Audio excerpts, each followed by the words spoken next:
प्रेम से बोलिए मंगलमय भगवान की जय हो। चारों भैया चारों मैया की जय हो।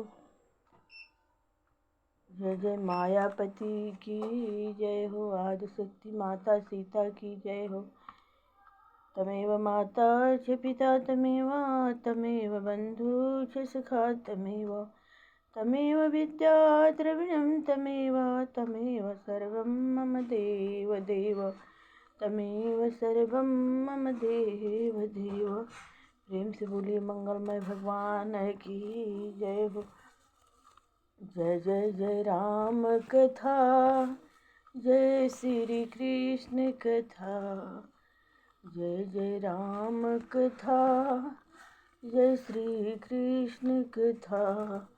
जिसे श्रवण कर मिट जाता है जन्म जन्म का व्यथा। जिसे श्रवण कर मिट जाता है जन्म जन्म का व्यथा। जय जय राम कथा, जय जय कृष्ण कथा।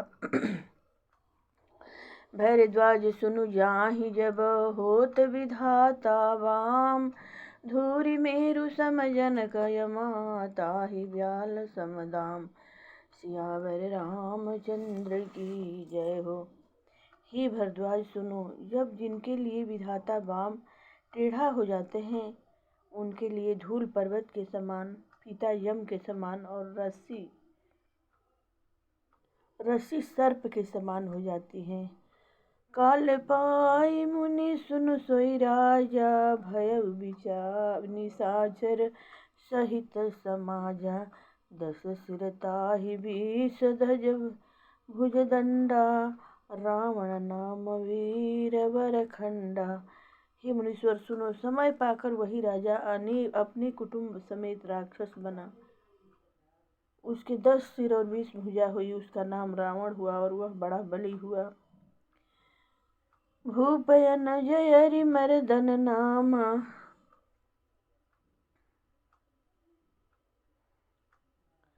भयउ सुकुंभकर्ण बलन धामा। सचिव जुरहाधर रुचि जासु, भयउ विमात्र बंधु लघुतासु। उस राजा का छोटा भाई जिसका नाम अरिमर्दन था, वह बलशाली कुंभकर्ण हुआ।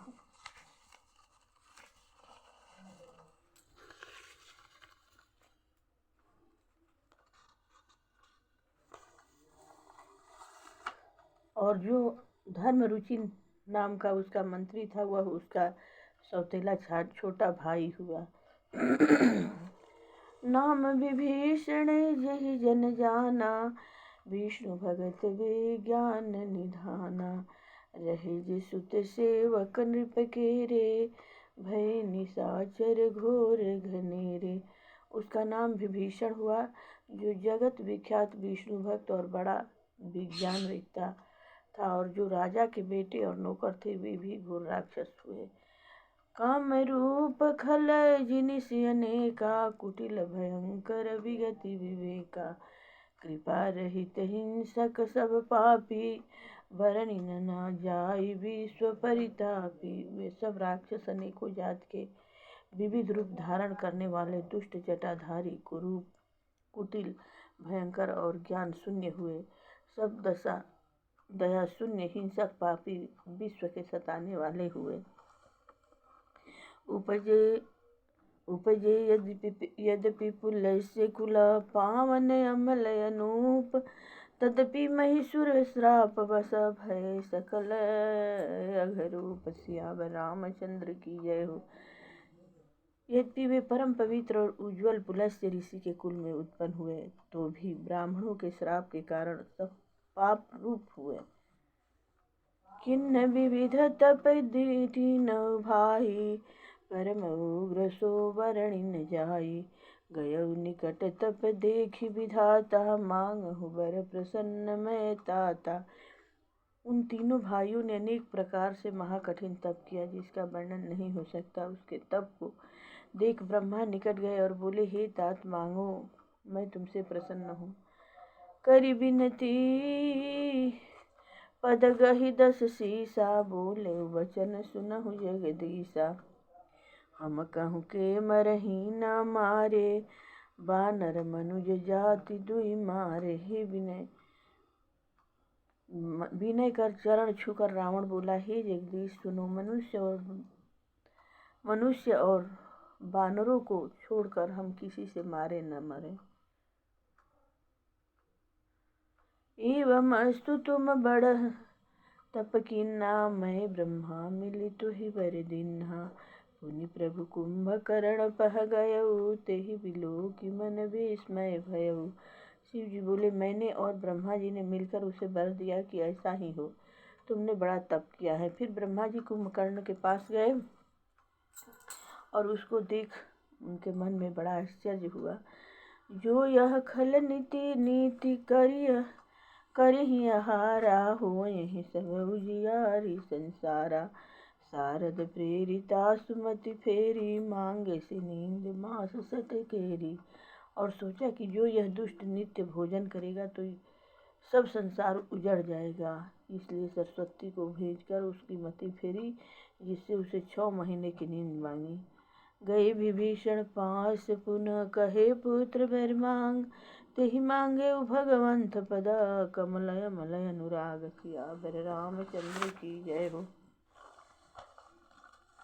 विभीषण के पास गए और बोले, हे पुत्र वर मांग। तब उसने भगवान के चरण कमलों के मिलन प्रीति मांगी। तीन नहीं दे बर ब्रह्म सम सिधाए, हरषित ते अपने गृह आए। मैं तन्या मंदोदरी नामा, परम सुंदरी नारी ललामा। उसको वर देकर ब्रह्मा चले गए और वे प्रसन्न होते हुए अपने घर आए। मैं नामक दैत्य की मंदोदरी नाम की पुत्री, जो अत्यंत सुंदर और स्त्रियों में रत्न रूपी थी, सोई मैं दिन रावण ही आनी, भई सुया तुधान पति नारानी।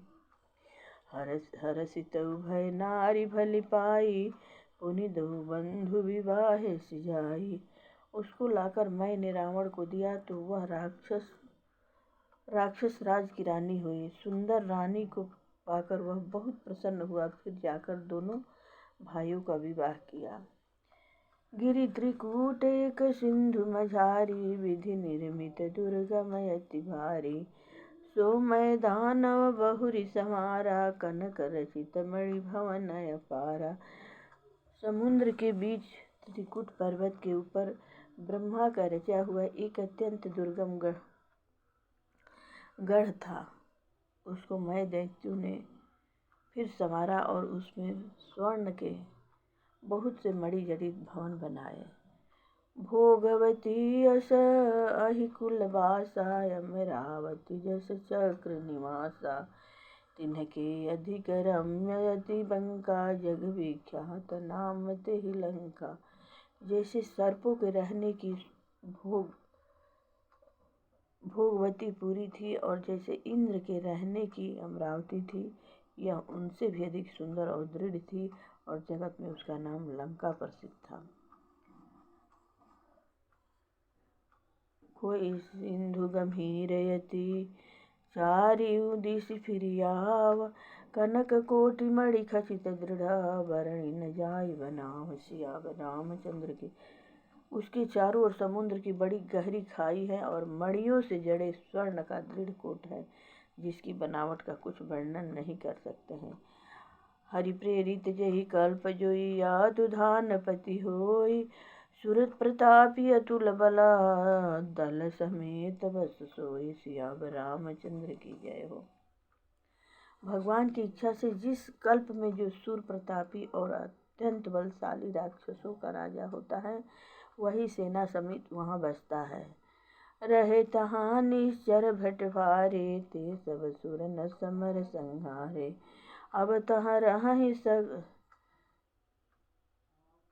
शक्र के प्रेरे, रक्षक कोटि अक्षपति केरे। जो वहाँ बड़े भी राक्षस रहते थे, उन सबको देवताओं ने युद्ध में मार दिया। अब इंद्र की प्रेरणा से किले की रक्षा के लिए कुबेर के 1 करोड़ राक्षस लोग रहते थे। 10 मुख कतहु खबरिय सिपाही, सेन साज गढ़ घेरस जाई।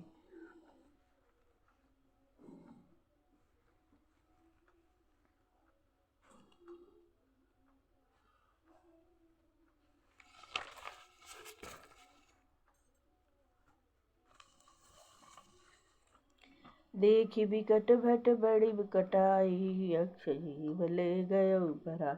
यह सब समाचार जब रावण ने पाए, अपनी सेना सजा के किले को घेर लिया। बड़े विकट योद्धा और बड़े कटक को देखकर यक्ष अपने प्राण बचाकर भाग गए। फिर सब नगर दसानन देखा, गयो सोच मुख भयउ विसेखा। सुंदर सहजय गम अनुमानी, किन्ह तहाँ रावण रजधानी। रावण ने सब नगर देखा, तब उसका सोच जाता रहा और उसको बहुत सुख हुआ। उसको सुंदर और स्वाभाविक दुर्गम समझकर अपनी राजधानी बनाई। जेहे जस योग्य बाट गृह दिन्हे, सुखी सकल रजनी चर किन्हे। एक बार कुबेर पह धोआ, पुष्क यान तीते ले आवा। जो घर जिसके योग्य था उसे वह भी वहीं देकर रावण ने सब राक्षसों को प्रसन्न कर दिया। एक बार कुबेर पर चढ़ाई की और उसको जीतकर पुष्पक विमान ले आया।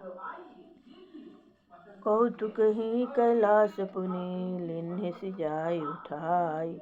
मनहु तौल निज बाहु बला, चला बहुत सुख पाए। सियावर रामचंद्र की जय हो।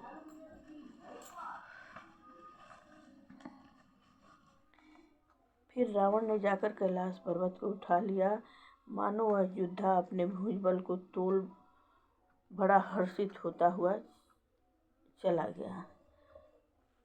सुख संपत्ति सुत से न सहाई, जय प्रताप बल बुद्धि बढ़ाई। नित्य नूतन सब बाढ़त जाई, जिमि प्रति लाभ लोभ अधिकाई। सुख संपत्ति पुत्र सेना सहायक जय प्रताप बल बुद्धि और बड़ाई, यह सब नित्य नए बढ़ते जाते हैं, जैसे लाभ होने से अधिक लोभ बढ़ता जाता है। अति बल कुंभकर्ण यश भ्राता, जेहि कह नहीं प्रतिभट जग जाता। करई पान सो 62 मासा, जागत होहि तिहु पुर त्रासा। अति बली कुंभकर्ण सा उसका भाई है, जिसके जोड़ का योद्धा संसार में नहीं जन्मा है। मदपान कर 6 मास सोता है, उसके जगते ही तीनों लोकों में हाहाकार फैल जाता है। जो दिन प्रति आहार कर सोई, विश्व वेगी सब चौपट होई। समर धीर नहीं जाई बखाना, तेहि समय अधिक न कहु बलवान। जो वह नित्य आहार करता तो शीघ्र ही विश्व चौपट हो जाता। वह संग्राम में बड़ा वीर है, जिसका वर्णन नहीं हो सकता। उसके समान वह उससे अधिक कोई बली नहीं है। बारिद नाद जेठ सुतुतासु, भट महाप्रथम लोक जग जासु। जहि न होई रण सन्मुख कोई, सुरपुर नितहि परावन होई। मेघनाद उसका बड़ा पुत्र है, जिसकी संसार में योद्धाओं में प्रथम गणना है। रण में जिसके सामने कोई नहीं होता और स्वर्ग में जिसके कारण नित्य भगदड़ रहती है।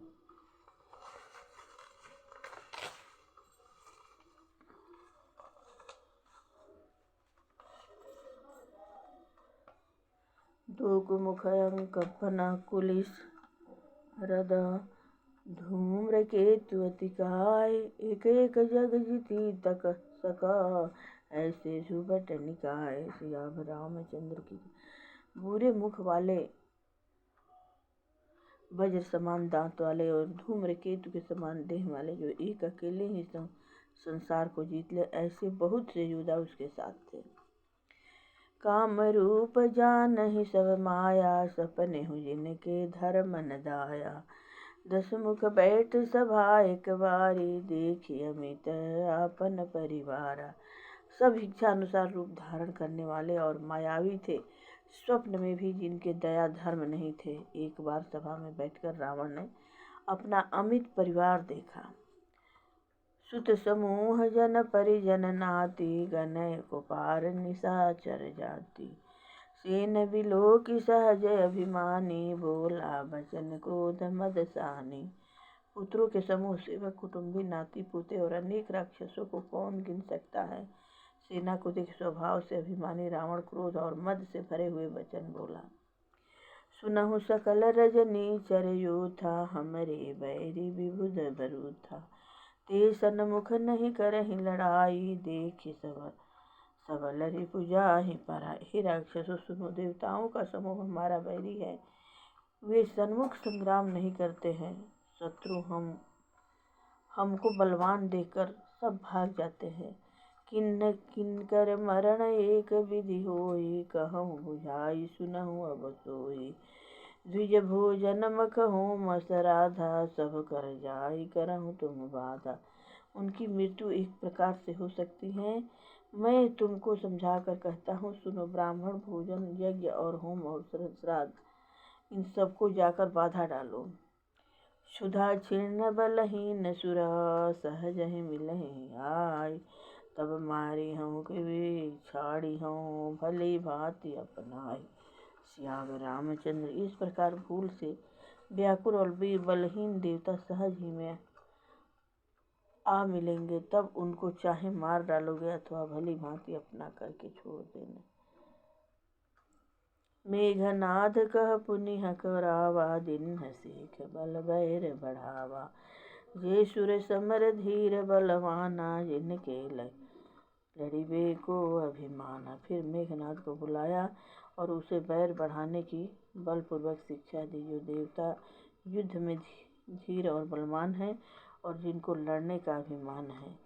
कि नहीं जीती रण आनिस बाधी, उठित सुत पीतु अनुशासन बाधी। ए विधि सब ही आज्ञा दिन्ही, आपुन चले गदा कर लीनी। उनको लड़ाई में जीत बांध कर ले आया। हे पुत्र, उठ और पिता की आज्ञा का पालन कर। इस प्रकार सबको आज्ञा दी और आपने भी हाथ में गदा लेकर चला।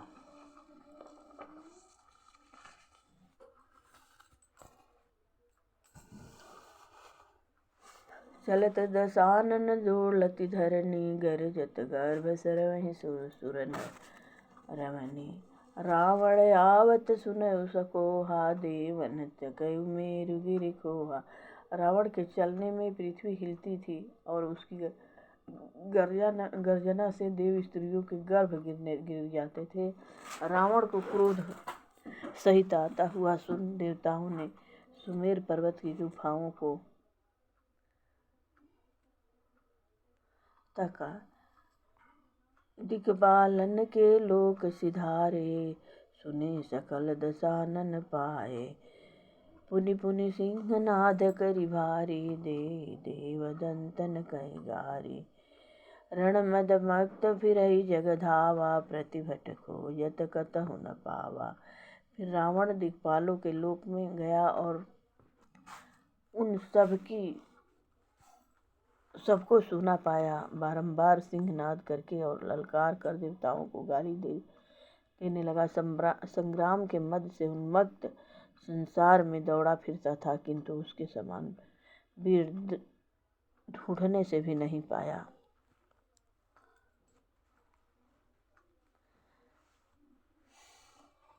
रावण के अत्याचार से आकाश पाताल सातों दीप सब कांपने लगे। तब नारद जी ने रावण को श्वेत द्वीप जाने का उपदेश दिया। वहाँ बहुत सी रूपवती स्त्रियों को देखकर रावण मोहित हो गया। तब एक बड़ी औरत रावण के पैर पकड़कर आकाश को उड़ गई और उसे बड़े जोर से समुद्र में डाल दिया। तब रावण सीधा राजा बलि के लोक पाताल को गया और वहाँ जाकर उसने बलि पे अपने शत्रु को विजय करने के लिए कहा। तदंतर राजा बलि ने रावण से कहा कि हमारे पितामह के पहनने के आभूषण पहन लो। तब रावण बड़ी ताकत से कुंडल उठाने लगा। जब वह कुंडल न उठ सके, तब बलि ने कहा कि इन कुंडलों को ही जब तुम नहीं उठा सके तो कौन सी शक्ति से विश्व विजय करोगे, जबकि इन कुंडलों के पहनने वाले भी क्षण भर में मारे गए। रावण लजाकर वहां से चल दिया। मार्ग में वामन भगवान ने रावण को आते देखकर अनेक बालकों को अपनी सामर्थ्य दी। वे बालक रावण को पकड़कर अपने नगर में ले आए और उसे अपने यहाँ बांध कर रखा। तब भगवान ने दया कर उसको वहाँ से छुड़ा दिया। इस प्रकार रावण देवता और ब्राह्मणों को त्रास देता हुआ घूमता फिरता था। घूमता घूमता वह किष्किंधा नगरी में आया। वहाँ सरोवर के किनारे राजा बलि अपनी संध्या वंदन कर रहा था। उससे रावण ने क्रोध करके कहा कि अरे अज्ञानी बंदर, पहले मुझसे युद्ध कर पीछे ध्यान करना। तब बाली ने उसको बहुत समझाया। जब वह न माना तब क्रोध करके बाली ने रावण को मजबूरी से पकड़कर अपनी कांख में दबा लिया और फिर 7 समुद्रों का आचमन किया। इस प्रकार कोख में दबाकर बाली उस बात को बिल्कुल भूल गया। बहुत समय बीत जाने पर जब कांख के भीतर भारी पसीना जम गया और बहुत दुर्गंध उड़ने लगी, तब रावण ने क्रोध करके बाली की कांख में काट खाया। इस प्रकार 6 महीने बीत जाने पर एक दिन बाली सूर्य को हाथ जोड़कर अंजलि दे रहा था। उस समय मौका पाकर रावण बाली की कांख में से निकलकर भाग गया। तब बाली ने उसको फिर पकड़कर बांध दिया और अंगद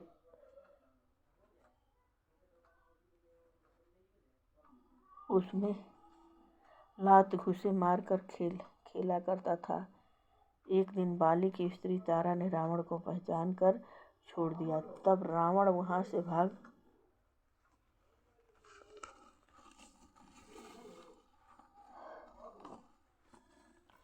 भाग कर वहां आया जहां सहस्त्रबाहु अपना रानियों के साथ नर्मदा के तीर पर क्रीड़ा कर रहा था। वहां जाकर रावण ने शिव जी की पूजा की और नर्मदा के जल में स्नान किया और नर्मदा के जल को रोक दिया, जिससे सहस्त्रबाहु का समाज डूबने लगा। तब सहस्त्र अर्जुन ने क्रोध करके रावण को ललकार कर झट पकड़ लिया और उसको ले जाकर अपनी घोड़साल में बांध दिया। वहां जाकर पुलस्त्य मुनि ने उसको छुड़ा दिया। तब रावण ने अपने कुल गुरु के पास जाकर सब हाल कहा। तब शुक्राचार्य ने उसको उपदेश दिया कि महादेव जी के चरण कमल हृदय में रखकर अपने मस्तक का हवन करो। तब रावण ने समुद्र के किनारे जाकर 200 वर्ष तक अखंड तपस्या की और 500 वर्ष तक अपने सिरों का अग्नि में होम किया। तब महादेव जी प्रसन्न होकर प्रकट हुए।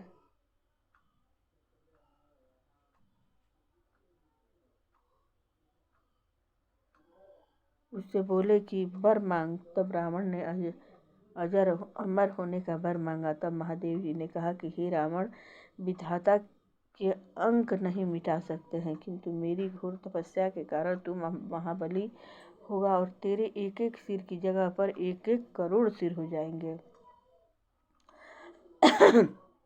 जब रावण वहां से चला तो मार्ग में कुबेर के पुत्र नकुल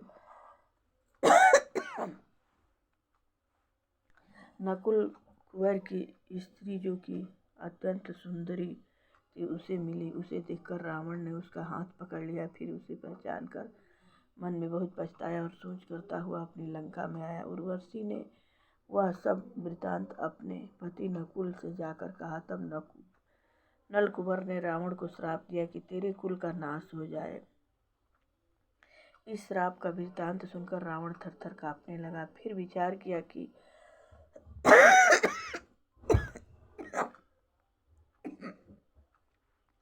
ऋषियों से अभी तक मैंने दंड नहीं लिया है। ऐसा विचार कर अपने 4 दूत ऋषियों के आश्रमों में भेजा। उन दूतों ने सब समाचार जब जाकर ऋषियों से कहे तो ऋषियों ने क्रोध करके अपने शरीर में से रुधिर निकालकर और घड़ों में भरकर दूतों को दे दिए। कहा कि इन घड़ों के खुलते ही रावण के कुटुंब का नाश हो जाएगा। तब दूत उन घड़ों को लेकर लंका में रावण के पास गए और सब समाचार कहा। रावण सुनकर बड़ा दुखी हुआ और दूतों से बोला कि तुम इन घड़ों को ले जाकर उत्तर दिशा में चुपचाप यत्नपूर्वक गाड़ आओ। उन घड़ों को लेकर राजा जनक के नगर में आए और एक खेत के बीच गाड़ दिए। भगवान इच्छा से राजा जनक के नगर में घोर अकाल पड़ा। तब जनक की ने वर्षा यज्ञ किया और सोने का हल लाया, स्वयं जमीन में चलाया। उस पृथ्वी में से एक सुंदर सिंहासन प्रकट हुआ जिसके चारों तरफ सखा विराजमान थी और बीच में भूमि सुता विराज रही थी। तब राजा जनक की विनती करने पे से वह भूमि सुता एक सुंदर कन्या हो गई। सिंहासन सखियों के सहित अंदर ध्यान हो गया। उस कन्या का रोना सुनकर रानी सुनैना ने वहाँ आकर उसे गोदी में उठा लिया और उसका नाम जानकी रखा। फिर नारद जी ने आकर उसका नाम सीता रखा। कहा, हे राजन, यह कन्या साक्षात ज्योति स्वरूप आदि नारायण की शक्ति है। यह कह नारद जी चले गए। एक समय राजा जनक ने शिव जी की बड़ी भारी तपस्या की थी। उसके प्रसन्न शिव जी ने राजा को एक धनुष दिया और राजा से कहा कि हे राजन, नित्य नियम से इस धनुष का पूजन करते रहो। एक दिन तुम्हारे प्रेम भाव से भगवान तुमसे ही यहाँ आकर मिलेंगे। इस प्रकार राजा जनक उसकी नित्य प्रति पूजा करने लगे। एक दिन सीता जी ने धनुष के पास जाकर उसको बड़ी सरलता से उठा लिया। देख राजा को बड़ा आश्चर्य हुआ और प्रतिज्ञा की कि जो कोई राजा इस महादेव जी के धनुष को तोड़ेगा उसी के साथ इस कन्या का विवाह करूँगा। जय हे प्रभु। जय जय राम कथा, जय श्री कृष्ण कथा। जिसे श्रवण कर मिट जाता है जन्म जन्म का व्यथा। जय। अब अगले अध्याय में शेष कथा पाऊंगी।